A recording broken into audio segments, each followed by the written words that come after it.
Anticárie. A melhor proteção contra as cáries. Dentes fortes, hein, garoto? A Colgate está em um patamar que poucas empresas no mundo conseguem chegar. Com cerca de 37.700 colaboradores em todo o mundo, em 2014 a multinacional foi eleita a marca mais consumida em todo o planeta, segundo a pesquisa da Brand Footprint, que foi feita em 35 países. E eu tenho certeza que na sua casa já teve ou tem um produto desta marca. E nesse tempo que muitas empresas estão dedicadas a promover o satanismo e apoiar práticas que vão contra os ensinamentos de Deus, como contraponto eu quero te mostrar a verdadeira história dessa marca que virou símbolo de um sorriso bonito e através disso te mostrar o que Deus pode fazer com quem confia e permanece fiel a Ele. Quem olha o que a marca Colgate se tornou hoje no ano de 2023, jamais imaginaria a história por trás da empresa e por trás do seu fundador, William Colgate. Um homem de origem muito humilde e que eu tenho certeza que a maioria das pessoas olhando para sua história jamais imaginaria que ele poderia se tornar um dos homens mais ricos do mundo. Para você ter uma ideia, a marca Colgate hoje, sem máquina, sem prédio, sem produtos, só o nome, ela vale mais de 8 bilhões de dólares. E o que pouca gente sabe é que o William Colgate, o fundador da marca, ele conseguiu chegar onde chegou porque ele foi alvo de uma promessa de Deus e permaneceu fiel ao Senhor até o final. Eu já vou te mostrar tudo isso no vídeo de hoje. A única coisa que eu peço é mais uma vez a sua ajuda com o seu like e te convido, se não for inscrito, a se inscrever aqui no canal. Dito isso, vamos ao vídeo de hoje. A empresa Colgate foi fundada em 1806 pelo americano William Colgate, mas a nossa história começa um pouco antes, quando William ainda era um adolescente no interior dos Estados Unidos. O país norte-americano ainda não era a potência econômica que conhecemos hoje, e a família do jovem William era uma família muito pobre. Pobre ao ponto de seu pai Robert Colgate, quando o filho William fez 16 anos, tomar uma decisão difícil. Ele chama o rapaz e diz: "Filho, você já está crescido, e preciso que você vá para a cidade de Nova York, procure um emprego e envie uma ajuda financeira para criarmos seus irmãos." Na época, a cidade de Nova York já era considerada uma grande cidade, e o jovem diz que não queria ir, pois nunca tinha saído do interior, mas como era obediente, acatou o que seu pai tinha dito. Chegando o dia de ir embora, a mãe de William, Dona Sarah Colgate, chorando, preparou uma trouxinha com suas coisas. A pobreza era tão grande que nem mala a família tinha. Olha a situação que vivia aquele que seria o dono de uma das marcas mais valiosas do mundo. Se não for pelos olhos da fé, é até difícil de acreditar, né? Mas quando Deus quer, Ele faz aquilo que Ele deseja, porque Ele é o dono de tudo. Ele é o dono do ouro, da prata e tem o controle de todas as coisas nas suas mãos. A hora que o William queria que não chegasse, finalmente chega, e ele tem que partir. Sua mãe, chorando como uma crente fervorosa que era, faz duas coisas: uma oração e uma recomendação. A oração para que Deus fosse com o jovem e a recomendação para que o jovem não se afastasse de Deus. Afinal, a cidade era grande e cheia de perigos e ilusões. Em sua recomendação, com os olhos cheios de lágrima, Dona Sarah Colgate olhou para o filho e disse: "William, chegando em Nova York, procure uma igreja que pregue a palavra. Seja fiel a Deus e Ele te guardará. Nós estaremos sempre orando por você." Mesmo aceitando o pedido do pai, com a oração e recomendação da mãe e sabendo da necessidade da família, William não conseguiu parar de chorar. Enquanto caminhava com o destino de chegar ao ônibus que o levaria para Nova York, ia molhando a estrada de terra com suas lágrimas de um menino desesperado e cheio de medos. É nesta estrada, em meio às lágrimas, que a vida do jovem começaria a mudar. Um senhor de idade, velho conhecido da família, o vê naquele estado e o pergunta por que estava tão desesperado. Ainda quase sem conseguir falar, o jovem conta o que estava acontecendo, e aquele senhor de idade avançada convida-o para mais uma oração. Enquanto William se derramava em lágrimas e não conseguia soltar uma palavra, o senhor não parava de orar. Quando ele se levanta daquela oração, ele olha dentro dos olhos do garoto e diz: "William, o Senhor me deu uma revelação. Brevemente alguém vai se tornar o maior fabricante de sabão de Nova York, e eu espero muito que seja você. Faz o seguinte, quando você chegar em seu destino, procure uma igreja, seja fiel em tudo que chegar em suas mãos. E quando você se tornar um grande fabricante de sabão, seja honesto, não roube as pessoas no peso. E quem sabe, você será o maior fabricante de sabão dos Estados Unidos." Antes da revelação, William fez o que a maioria de nós faria, né? Ele duvidou. Imagina, irmão, você tá saindo de casa, como diz o povo aí, com uma mão na frente e outra atrás. Não tem dinheiro nem para comprar uma mala.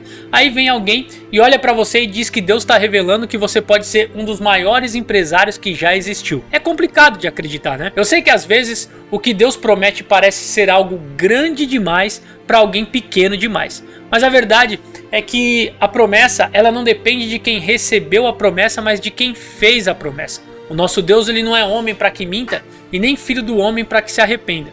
Quando ele fala, e eu digo aqui quando ele fala, porque hoje também nós infelizmente vemos muitos profetas que falam em nome de Deus, mas que na verdade são apenas usurpadores, mentirosos, e quando falam não é Deus que está falando.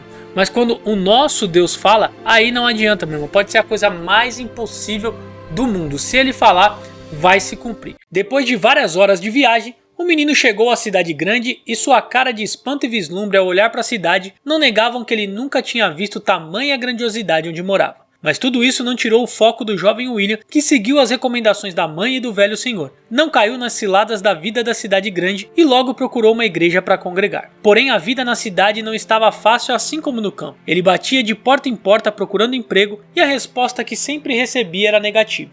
Um dia, depois de tanto andar e já cansado, ele entrou em uma igreja e fez um voto dizendo: Senhor, se o Senhor me abençoar e eu arrumar um emprego, eu serei um dizimista fiel. De cada dólar que eu ganhar, eu vou doar 10 centes para a sua obra. No dia seguinte, como de costume, ele saiu cedo para procurar emprego e logo viu uma placa de uma vaga para ajudante geral em uma pequena fábrica. O dono da fábrica era um velho homem sem filhos e sem família, que de alguma forma, ao olhar para o jovem, se compadeceu e naquele mesmo instante contratou o rapaz. Como William havia prometido, à medida que seu salário semanal ia caindo, ele cumpria com seu voto, e à medida que o tempo ia passando, ele ia aprendendo cada vez mais sobre o trabalho na fábrica. Aprendeu tanto que se tornou o braço direito do proprietário, até o ponto que o homem olhou e fez uma proposta para William de se tornar sócio da fábrica. Em um primeiro momento o jovem não entendeu nada. Como poderia ser sócio se não tinha dinheiro para nada? Mas o velho senhor lhe explicou: William, dinheiro eu já tenho, a fábrica com os maquinários já está montada. O que eu quero é um sócio para entrar com disposição para o trabalho e você é o homem certo para isso. Olha como Deus vai fazendo as coisas, né, irmãos? Tem um ditado por aí que diz que Deus complica, depois ele descomplica e depois ele explica o porquê que ele complicou, né? O rapaz não queria sair de casa, saiu de casa aos prantos, não tinha um centavo furado, nem mala ele tinha. No meio do caminho, numa estrada de terra, ele recebe uma promessa de que poderia ser dono de uma das maiores empresas do país, isso sem ter dinheiro para ser dono de uma mala.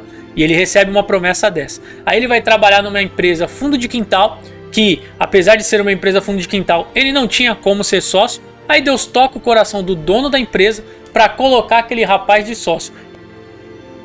O William agora como sócio tinha um salário maior e continuou fiel no seu voto. Os anos se passaram e o dono da fábrica, por causa da idade avançada, faleceu. O jovem chorou muito porque havia se afeiçoado àquele senhor como se ele fosse um verdadeiro pai. Passa o tempo, ele descobre que agora era o único dono da fábrica de sabão, que ainda era uma pequena fábrica.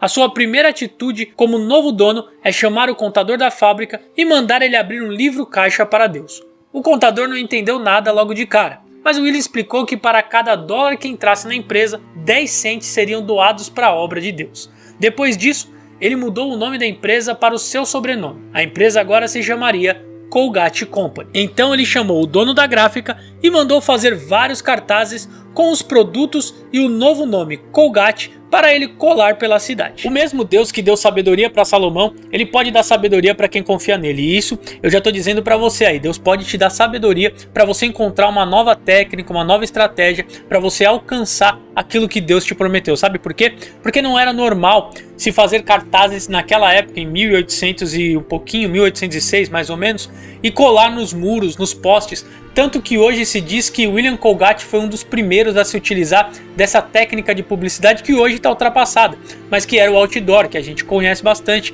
a gente vê nas estradas, nas propagandas, nos muros, nos postes, e ele foi um dos primeiros porque ele teve essa ideia de fazer vários cartazes com o nome da empresa e fazer com que o seu nome fosse visto em todos os lugares. Se você confia em Deus e tem uma promessa, aguarde, porque até sabedoria para você ter estratégia, Deus pode te dar. Em pouco tempo, com essa nova técnica de publicidade, a fábrica de William começou a crescer vendendo seus produtos para toda Nova York, depois para outros estados e depois para outros países como Canadá e México. William então, de forma voluntária, começou a aumentar a porcentagem do seu voto. Conforme a fábrica ia crescendo, ele aumentou de 10% para 20%, de 20% para 30%, até chegar a doar 50% de tudo que ganhava. E a fábrica crescia tanto que na época William ficou conhecido como o magnata do sabão. Hoje a sua marca está entre as maiores do mundo, valendo praticamente 8 bilhões e meio de dólares somente a marca. Mas tudo isso graças a uma promessa de Deus e a fidelidade de um homem chamado William Colgate. Resumindo a história, William conseguiu ajudar na criação de todos os seus irmãos, criou seus filhos e estudaram nas melhores escolas. E quando já estava na velhice, seus filhos continuaram honrando o voto de seu pai. A empresa Colgate durante muitos anos se tornou uma grande mantenedora de missionários e obras sociais pelo mundo através do voto de William e contribuiu grandemente para a expansão do evangelho. Veja bem, eu não tô falando para você fazer tudo quanto é voto por aí, pelo amor de Deus. Hoje tem cada loucura com internet, TV e rádio que você até duvida que aquela pessoa tem coragem de fazer aquilo. Até se inverteu já, na verdade, os papéis do voto, né? O voto antes bíblico, você falava para Deus algo e se cumprisse você devolvia aquilo que você prometeu. Foi assim com Jacó, foi assim no tempo dos juízes e também foi assim com William Colgate. Ele disse: se o Senhor me der um emprego, eu vou ser fiel nos dízimos e ofertas. E também não estou dizendo que sou contra dízimo e oferta, porque dízimo e oferta é bíblico e eu acho que nós devemos sim ser dizimistas e ofertantes na casa de Deus, porque isso ajuda a obra do Senhor, principalmente se nós vemos que a igreja a qual participamos, ela tem obra social, ela mantém missionários para a propagação do evangelho, ela tem ali os seus custos. Então sim, é bíblico, eu sou a favor do dízimos e ofertas. A única coisa que eu digo é tome cuidado com os usurpadores, mas seja fiel naquilo que Deus te pediu através da sua palavra e naquilo que você votou com Deus. Esse vídeo ele tem por objetivo, esse testemunho ele quer te mostrar que Deus é fiel para cumprir aquilo que Ele também prometeu para você. Apenas se mantenha firme mesmo diante das dificuldades da vida, seja fiel ao Senhor, porque Deus ele vai ser fiel para cumprir tudo aquilo que Ele te prometeu. Esse foi o vídeo de hoje. Para você que ficou até o final, eu vou colocar um vídeo aqui desse lado aqui, ó. É só você clicar em cima, também tá uma bênção, vai lá, assiste, tá bom? É um vídeo que vai edificar a tua fé. Um grande abraço e até o próximo vídeo.